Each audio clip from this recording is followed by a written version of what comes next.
Alright mga kasenyor, nandito na naman tayo sa ating bagong episode video. Simulan na natin. Another day, another way. Sa araw na ito, ramdam na natin uli ang pagtaas ng gasolina. Ang pagiging matumal na biyahe dahil madalang ang pasahero. Patuloy din ang krisis na naranasan natin ngayon sa ating bansa. Ganun pa man, meron pa ring mga taong handang tumulong para sa kanyang nasasakupan. Ito yung pupuntahan natin yan. So samahan nyo ako sa biyahe natin yan. Let's go. Yon, konti na lang, malapit na tayo sa pupuntahan natin. Ito na yung papasok. Alright. Yung pinaka-idolong-idolo natin, pupuntahan natin ngayon. Ayan, nandito na ako. So guys, mga kasenyor, let's go. Usad pa tayong konti. So mga kasenyor, ito na yung papasok doon sa sinasabi kong idolo natin. Kaya ako sinabing idolo natin to dahil nasubaybayan natin ang kanyang paglilingkod sa kanyang lugar.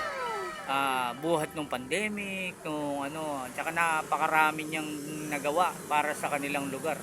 Tulad ng mga paggawa ng kalsadang lubak-lubak at yung mga binabaha at iba pa.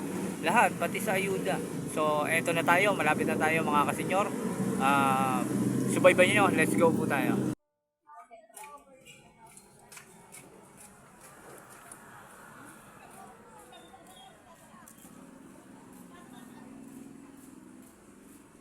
Yun. So, dito tayo dadaan mga kasenyor. Itong lugar na to, didiretsuin natin yan hanggang dun. So, konti na lang.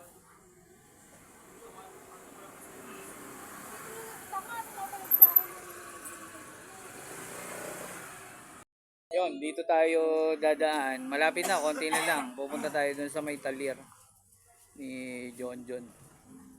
Andito na tayo. Konti na lang. Doon tayo pupunta. So, mga kasenyor, let's go. Kita-kits tayo. So, eto na tayo. Dito tayo pupunta ngayon. Sa pinaka-idolong-idolo nating kapitan na si Kapdong. Saksi tayo sa mga nagawa niya kahit noong pa mang pandemic at saka bagyuhan, mga ganun.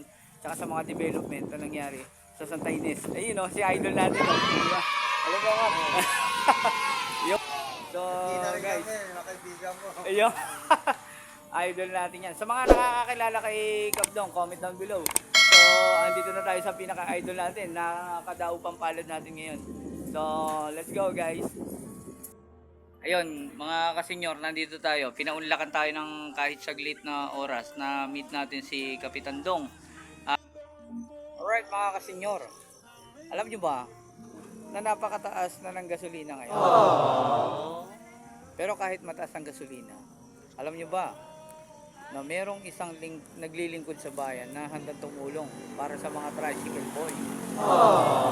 Yung iniidolo natin na Kapitan si Kapdong, namigay na naman ng libreng gasolina ngayong araw na to,